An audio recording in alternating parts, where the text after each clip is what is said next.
Victor Blackstone adjusted the cheap synthetic fabric of his maintenance jumpsuit and stared at his reflection in the grimy mirror of Station Omega-7's public restroom. At 34, he commanded a tech empire worth over 3 billion galactic credits. Yet here he stood, pretending to be a simple space mechanic named Vale Kowalski. His perfectly manicured hands, now artificially roughened with synthetic calluses, trembled slightly as he checked his appearance one final time. "This is completely insane," he muttered to his reflection, running a hand through hair that had been deliberately messed to look like he'd been crawling through engine compartments all day. His assistant Jerome had spent weeks crafting this. Elaborate disguise, complete with fake identification chips and a manufactured work history at a small repair dock. 20 rejections and counting. The plan had seemed brilliant 6 months ago when Victor first conceived it during another shallow dinner with another woman who saw only his bank account. Pretend to be poor. Find someone who would love him for who he truly was, not what he owned. The reality had been a crushing series of humiliations that made his chest ache with each memory. Jennifer from Station Alpha 3 had literally run away when he mentioned he was between jobs. Amanda from the luxury liner Serenity had faked a medical emergency when she discovered his modest living quarters. Patricia from the mining outpost Titan's Edge had actually offered him charity credits. Her pity so genuine it had made him want to disappear into the vacuum of space. 19 women had rejected Vale the mechanic in increasingly creative ways. Some had been cruel, others merely indifferent, but all had made it clear that a man without wealth was invisible to them. Victor's faith in finding genuine love had withered with each rejection, leaving him hollow and questioning everything he thought he knew about human connection. The final gamble. Today marked his 20th and final attempt. If this failed, Victor had promised himself he would abandon this foolish quest and return to the cold comfort of relationships built on financial attraction. At least those were honest in their superficiality. His date was with someone called Celeste Rivera, a 29-year-old asteroid miner whose profile had intrigued him. Unlike the others, her photos showed genuine smiles, no artificial enhancements, and hands. That clearly knew real work. Her profile mentioned dreams of improving mining safety protocols and creating better working conditions for outer rim laborers.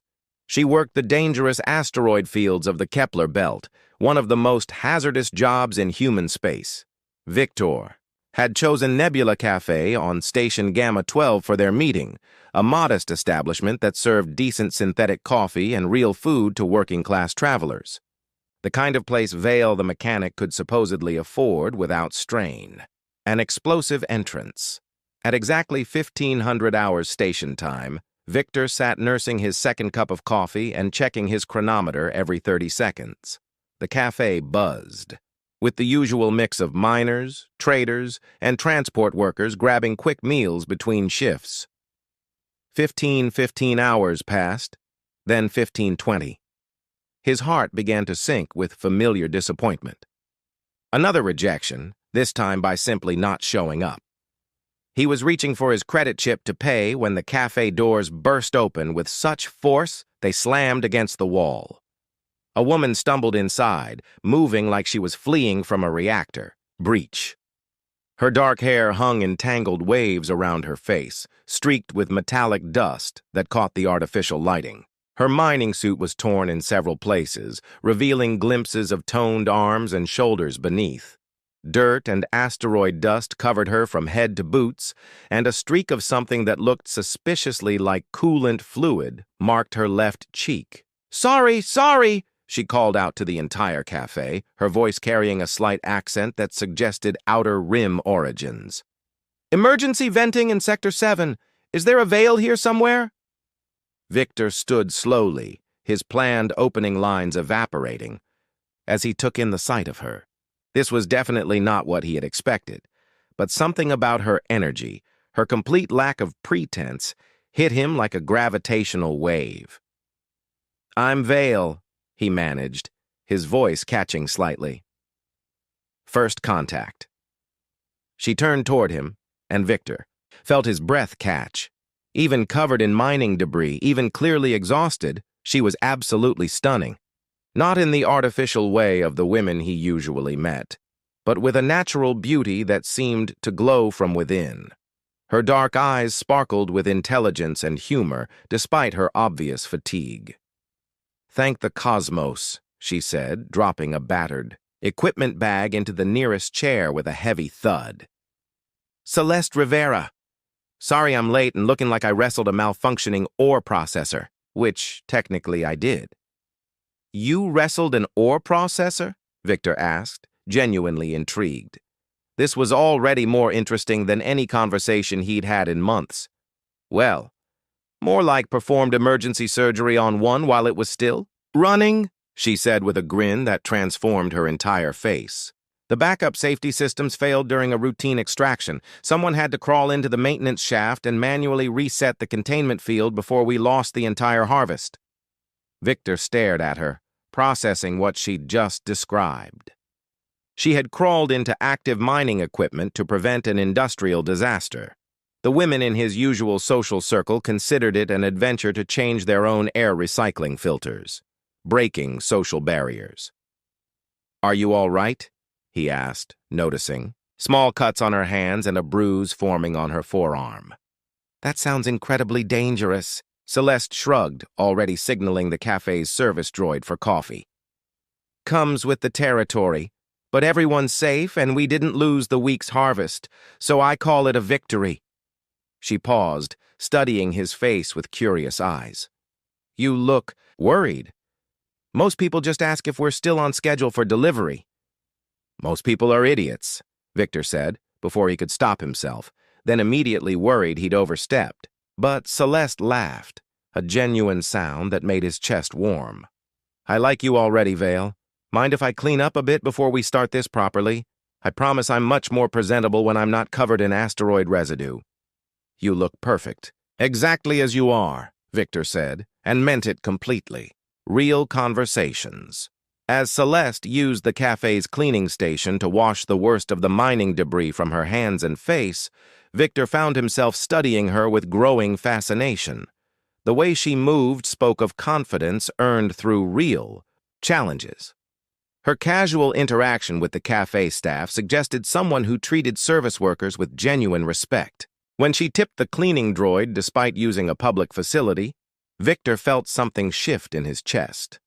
She returned to their table looking more human, but still beautifully rumpled, her hair now revealing rich brown highlights, and her eyes bright with intelligence. "So, Vale the mechanic," she said, settling into her chair with fluid grace.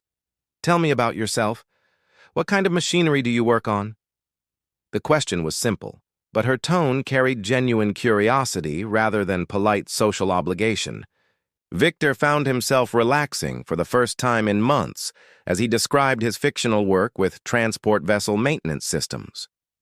Celeste listened with focused attention, asking technical questions that revealed her own deep understanding of mechanical systems. "My father always said good maintenance was the difference between coming home safe and becoming space debris," she said when he finished. "Sounds like you take pride in keeping people safe." "What about you?" Victor asked. "What got you into asteroid mining? It's not exactly a common career choice." Celeste's expression grew thoughtful as she cupped her coffee in both hands. "My parents died in a transport accident when I was 15. Mechanical failure during a routine supply run to the outer colonies. The investigation showed that proper maintenance protocols weren't followed, safety inspections were falsified, all to save a few credits." Victor felt his stomach clench with unexpected emotion. "I'm sorry." "Thank you. But their death taught me something important. Someone has to care about the people doing dangerous work. Someone has to make sure the safety protocols actually protect lives instead of just looking good on corporate reports." As she spoke about her passion for improving working conditions, in the outer rim, Victor found himself genuinely inspired. This wasn't someone looking for easy credits or social status. This was someone who had chosen the hardest path possible because she believed it mattered. Unexpected chemistry. Their conversation flowed with an ease Victor had never experienced. Celeste shared stories about life in the asteroid fields, the tight-knit community of miners who looked out for each other, and her dreams of developing better safety technologies. Victor found himself sharing more genuine thoughts and feelings than he had in years, carefully edited to fit his fictional background, but emotionally authentic. "You're different from most maintenance workers I've met," Celeste observed after 2 hours of conversation. "Most of them talk about getting off shift and finding entertainment. You talk about the work itself like it matters." Victor's heart raced, worried his cover was slipping. "What makes you say that? The way your face lights up when you describe solving technical problems. Most people see mechanical work as a means to an end. You seem to find it genuinely fascinating." She smiled warmly. "It's refreshing to meet someone who cares about craftsmanship." As the afternoon stretched into evening, Victor realized he was falling for this remarkable woman with startling intensity. Her laugh made his pulse quicken. Her passionate descriptions of her work made him want to fund every safety improvement she'd ever dreamed of. The way she looked at him, like he was genuinely interesting rather than useful, awakened feelings he'd thought were impossible. A dangerous game begins. When they finally prepared to leave, Celeste gathered her equipment, bag, and smiled at him with obvious warmth. "Vale, I had a wonderful time. Would you like to have dinner sometime? I promised to shower first." "I'd love that," Victor said, his heart hammering against his ribs. For the first time in 20 attempts, someone wanted a second date. "Great. Here's my comm frequency," she said, transferring the information directly to his personal device. "I'm usually working irregular shifts, but I can always make time for someone interesting." As she walked away, moving with the confident stride of someone accustomed to navigating zero-gravity environments, Victor stood frozen in the cafe doorway. For the first time in months, he felt genuinely happy. But beneath the joy, a cold fear was growing. Celeste had fallen for Vale the mechanic, not Victor the billionaire. How long could he maintain this deception? And what would happen when she inevitably discovered the truth? Across the station's main concourse, hidden behind a support pillar, Natasha Blackstone lowered her surveillance device with a cold smile. Her brother's little experiment was about to become much more complicated than he could possibly imagine. If Victor wanted to play games with his identity, she would ensure those games had consequences he'd never forget. The hunt for true love had found its prey, but the real challenge was just beginning. 3 weeks after their first meeting, Victor found himself floating in the observation deck of Station Gamma 12, watching Celeste perform what she called maintenance ballet. The artificial gravity had been temporarily disabled in this section for repairs, and she moved through the zero-gravity environment with breathtaking grace, her body flowing like liquid starlight as she adjusted atmospheric processors. "You make it look so easy," Victor called out, still clinging awkwardly to a handrail despite her patient attempts to teach him proper zero-G movement. Celeste laughed, pushing off from a wall panel and gliding toward him with effortless precision. "20 years of practice, Vale. I've been working in space since I was old enough to hold a wrench." She caught his hand, steadying him as the station rotated slowly beneath them. "The secret is trusting the physics. Let momentum carry you instead of fighting it." Her touch sent electricity through Victor's entire body. Over the past 3 weeks, their relationship had blossomed into something deeper and more genuine than anything he'd ever experienced. They had shared meals in countless cafes, walked through the artificial gardens of luxury stations, and talked for hours about everything from quantum mechanics to childhood dreams. Each moment with her felt like discovering a new star system. Growing intimacy. "I have something to show you," Celeste said, her dark eyes sparkling with mischief. She pulled a small device from her toolkit and activated it, filling the observation deck with soft, rhythmic music that seemed to pulse with the heartbeat of the cosmos. "What's this?" Victor asked, finally managing to push away from the handrail and drift closer to her. "Music from the Outer Rim colonies. My grandmother used to play it during long mining expeditions." Celeste extended her hand toward him with a smile that made his heart race. "Dance with me? In zero gravity? I can barely move without crashing into something." "Trust me," she said, taking his hands in hers. "I'll lead." What followed was the most romantic experience of Victor's life. Celeste guided him through gentle movements that felt like flying, their bodies spinning slowly around each other as stars wheeled past the massive viewport. Her hair floated around her face like a dark nebula, and when she looked at him, Victor felt like he was seeing the entire universe reflected in her eyes. "You're incredible," he whispered as they rotated. Together, their faces mere inches apart. "You're not so bad yourself," she replied, her voice soft and warm, for a mechanic who claims he's clumsy in zero-G. Their lips met in a kiss that seemed to stop time itself. Victor had kissed many women before, but this felt like the first real kiss of his life. Everything else had been performance, social, obligation, or physical attraction. This was connection on a level that transcended anything he'd thought possible. Sharing dreams and secrets, later, as they sat together in the station's quieter observation lounge, Celeste curled against Victor's side while artificial gravity hummed softly around them. Through the transparent aluminum viewport, the Kepler belt sparkled like scattered diamonds against the cosmic dark. "Tell me about your family," Victor said, stroking her hair gently. "What were your parents like?" Celeste's expression grew thoughtful. "My father was a dreamer disguised as a pragmatist. He worked the most dangerous mining runs because they paid better, but he always talked about using the money to build something lasting. A mining cooperative where workers owned shares of what they extracted, safety protocols that actually protected people instead of just corporate profits.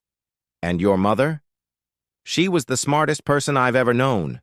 Could solve engineering problems that stumped teams of specialists. But she chose to work in the Outer Rim because she believed in taking care of people who got forgotten by the big corporations." Celeste smiled sadly. "They died trying to deliver medical supplies to a colony that couldn't afford corporate shipping. Rates."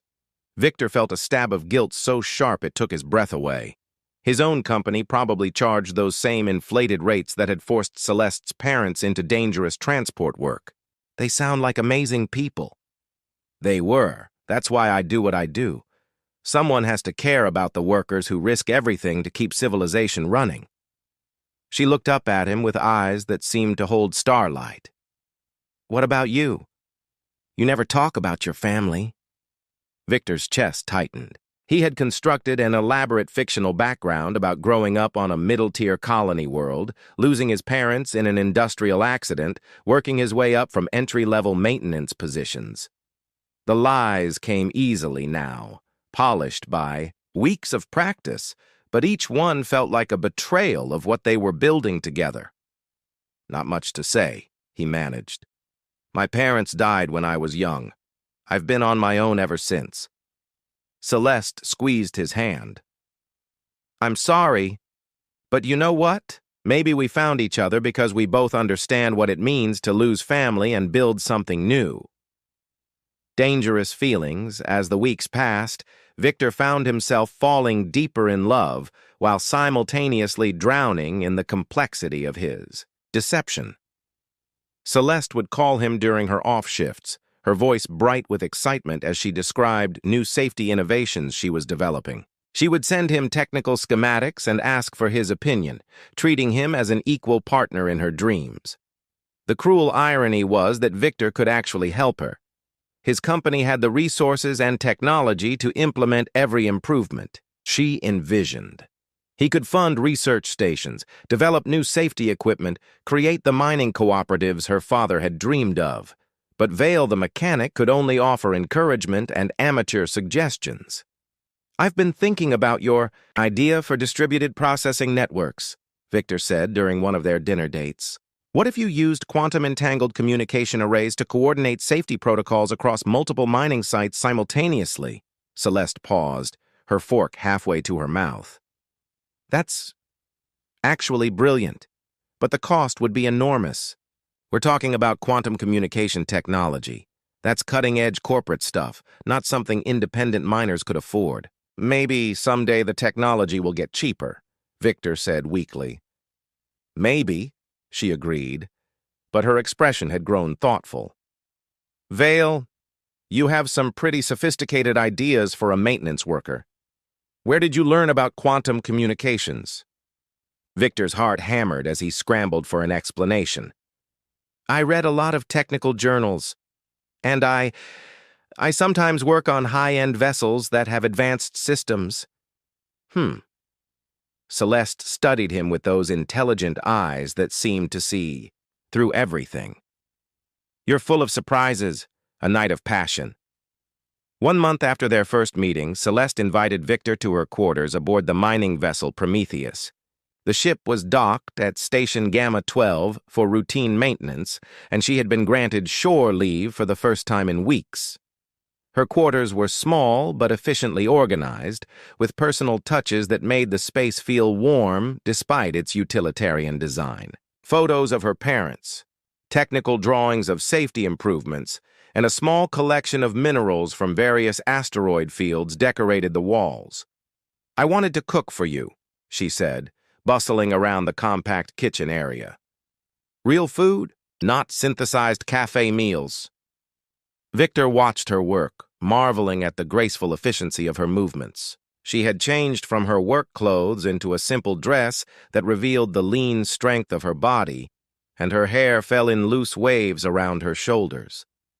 She was absolutely gorgeous, but more than that, she was radiant with the joy of sharing something special with someone she cared about. Dinner was perfect. The food was delicious, but Victor barely tasted it because he was too busy watching Celeste's face, listening to her laugh, storing up every detail of this moment. They talked about everything and nothing, their conversation, flowing with the easy intimacy of lovers who had known each other for years instead of weeks. After dinner, they sat together on her small couch, the lights dimmed to simulate evening on an Earth-type world. Celeste leaned against him, her head on his shoulder, and Victor felt a contentment so complete it was almost painful. Vale, she said softly, not looking up at him. Yes? I'm falling in love with you. The words hit Victor like a solar flare, warming him from the inside out while simultaneously terrifying him. I'm falling in love with you too, he replied, and meant it with every fiber of his being. She lifted her head to look at him then, her dark eyes serious and beautiful. I've never felt like this before, like I could trust someone completely. The word trust was like a knife in Victor's chest, but when Celeste kissed him, all rational, thought disappeared. Their kisses grew deeper, more urgent, hands exploring with increasing boldness. When she led him to her sleeping area, Victor followed with his heart hammering and his mind finally quiet. Their lovemaking was tender and passionate, full of whispered endearments and gentle exploration. Celeste was generous and open, giving herself completely to their connection. For Victor, it was a revelation. This wasn't just physical pleasure. It was soul-deep intimacy with someone who saw him as worthy of love. Afterward, as they lay tangled together in the narrow bunk, Celeste traced patterns on Victor's chest with her fingertip. Promise me something, she said sleepily. Anything. Promise you'll always be honest with me, even when it's hard. Victor's throat closed with emotion and guilt. I promise, he whispered, hating himself for the lie even as he spoke it. Seeds of doubt. Meanwhile, aboard the luxury yacht Stellar Princess, Natasha Blackstone sat in her private office reviewing surveillance reports with cold satisfaction. Her private investigators had been thorough, documenting every moment of Victor's relationship with the mining girl. Photos, audio recordings, detailed behavioral analysis. She had enough material to destroy this ridiculous romance whenever she chose. "Ma'am," her assistant reported, "we've also identified several opportunities to accelerate the situation." "Explain." "The mining vessel Prometheus is scheduled for a dangerous extraction run in the Typhon asteroid field next week. Mining accidents happen. If something were to go wrong at just the right moment—" Natasha smiled coldly. "No, I want my brother to suffer, not become a martyr to tragic love. When I destroy this relationship, I want him conscious to appreciate my artistry."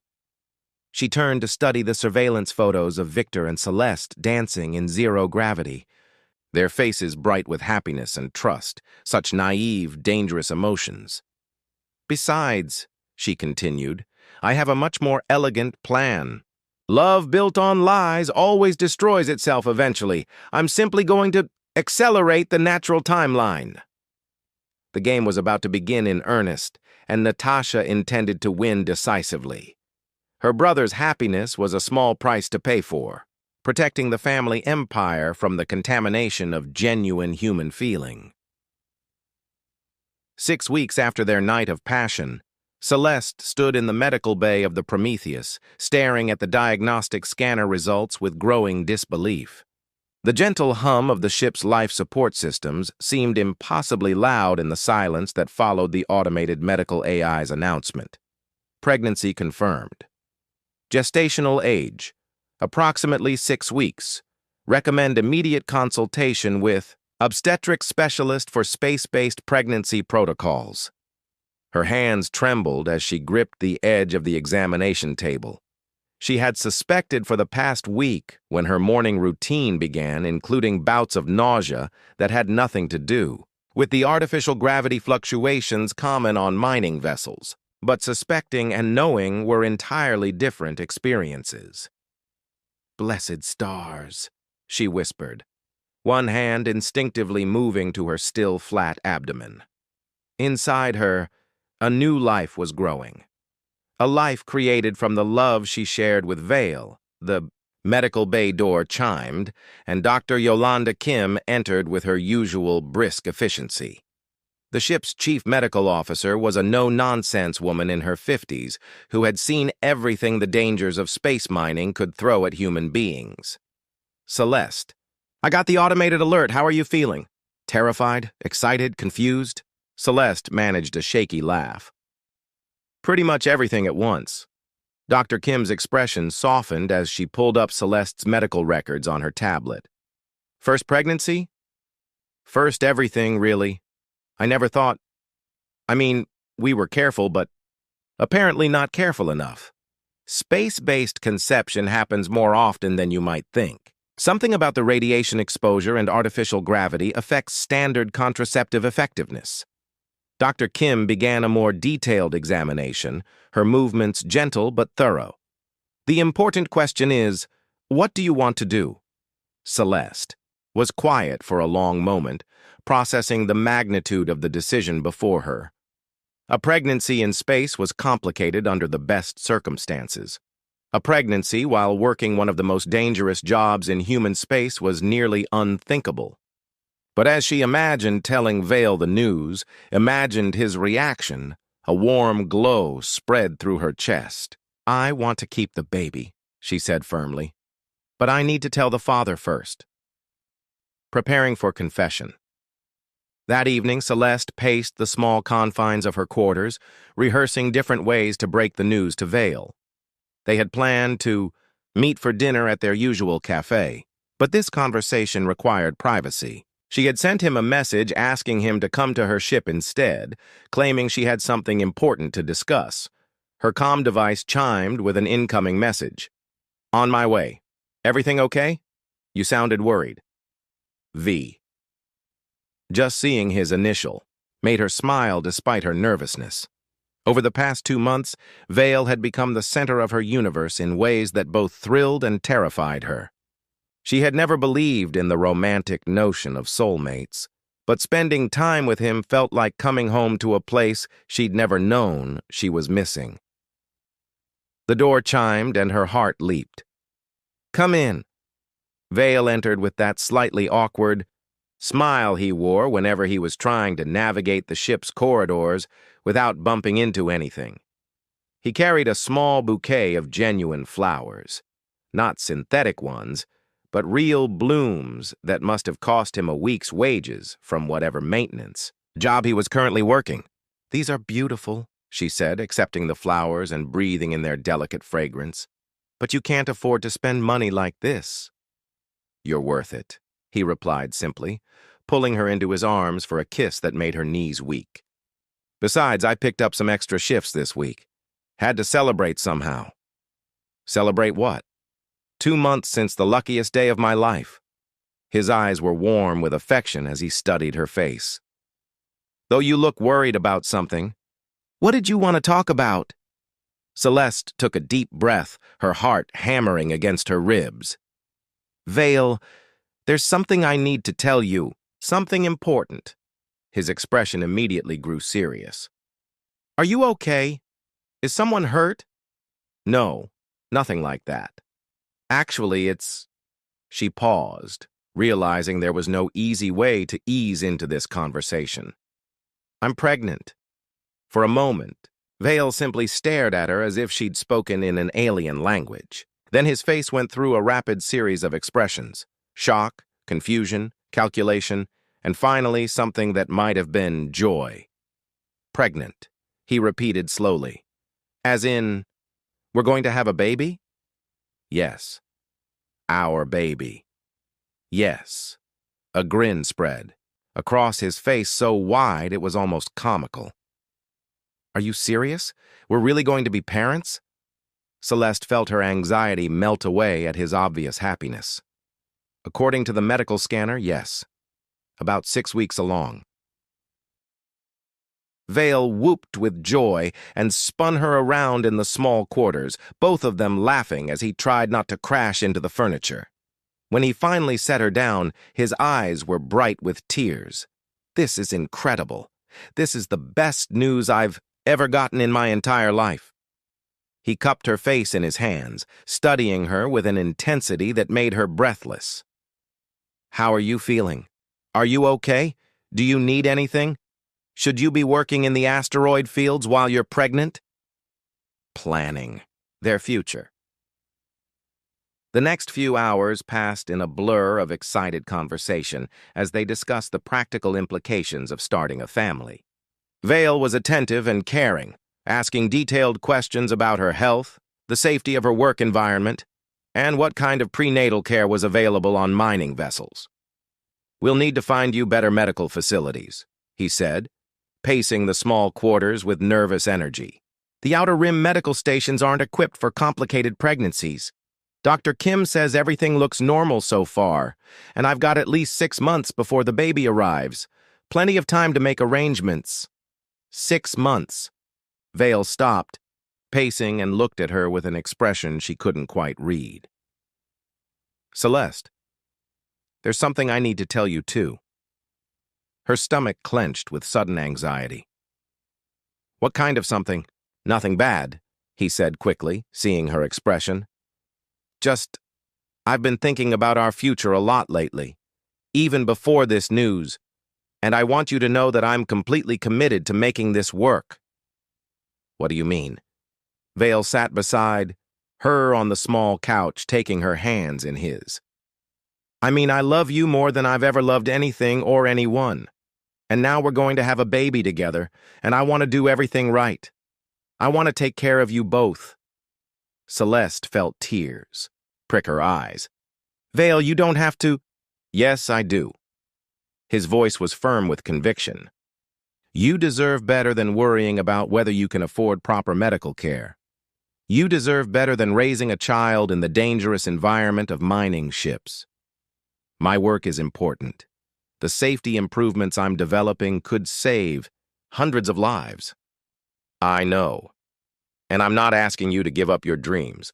I'm asking you to let me help make them possible." Vale's eyes were intense with emotion.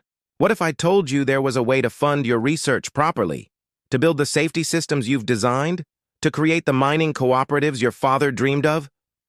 Celeste pulled back slightly, confused by his suddenly confident tone. What are you talking about?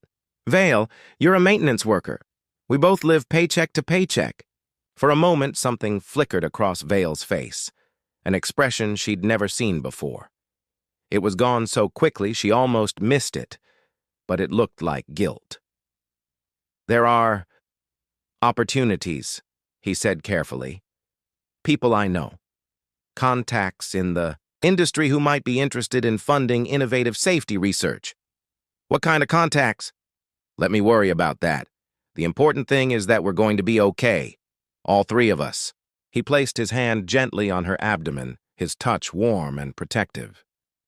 I promise you, Celeste, I'm going to take care of everything. Growing suspicions. Later that night, as Vale slept peacefully beside her, Celeste lay awake staring at the stars visible through her small viewport. She was thrilled about the pregnancy, overjoyed by his reaction, but something about their conversation nagged at her. Vale had always been somewhat mysterious about his background, deflecting personal questions with humor or changing the subject. She had attributed it to the natural reserve of someone who had grown up alone. But tonight, there had been something different in his manner. A confidence that didn't match his supposed financial circumstances. A way of speaking about industry contacts that suggested knowledge far beyond what a maintenance worker should possess. She turned to study his sleeping face in the soft starlight. He looked younger when he slept. The worry lines around his eyes smoothed away. But even in sleep, there was something almost aristocratic about his features. His hands, too, were softer than they should be for someone who worked with heavy machinery every day. Who are you, really, Vale Kowalski? She whispered, to the darkness. As if sensing her scrutiny, he stirred in his sleep, unconsciously pulling her closer against his side. Despite her growing questions, Celeste felt herself relax into his warmth. Whatever secrets he might be hiding, she was certain of one thing. He loved her. That much was real. What she didn't know was that across the station, in the luxury accommodations of the Stellar Princess, Natasha Blackstone was reviewing the latest surveillance reports with predatory satisfaction. Pregnant? She mused, studying the medical records her hackers had obtained from the Prometheus. How wonderfully complicated. Her assistant shifted nervously. Ma'am, this changes the timeline significantly. If we proceed with the original plan was always too crude, Natasha interrupted. This development offers much more elegant possibilities. A pregnant woman is vulnerable in so many ways, and my dear brother's protective instincts will make him even more reckless. She activated her personal communicator and sent a coded message to her network of contacts throughout the Outer Rim. Within hours, carefully crafted rumors would begin circulating through the mining community. Stories about Vale Kowalski that would raise very interesting questions about his true identity. Let's see how long love can survive when it's built on a foundation of lies, Natasha said with a cold smile. Especially when those lies threaten the safety of an unborn child, the trap closes. The next morning, Victor woke with a happiness so complete it was almost painful. As he watched Celeste sleep peacefully beside him, one hand protectively curved over her abdomen, he felt a love so intense it took his breath away. They were going to be parents. He was going to be a father. The woman he loved more than life itself was carrying his child, and for the first time in months, Victor allowed himself to believe that everything might work out perfectly. He had to tell her the truth, of course. Soon, before the pregnancy progressed much further. But not today. Today, he wanted to bask in their happiness, to plan their future together, to imagine their child growing up surrounded by love and opportunity. Victor carefully extracted himself from the bed and began dressing quietly, not wanting to wake Celeste. He had meetings to attend, arrangements to make. If he was going to provide for his growing family properly, he needed to start putting his resources to work immediately. As he prepared to leave, Celeste stirred and smiled sleepily at him.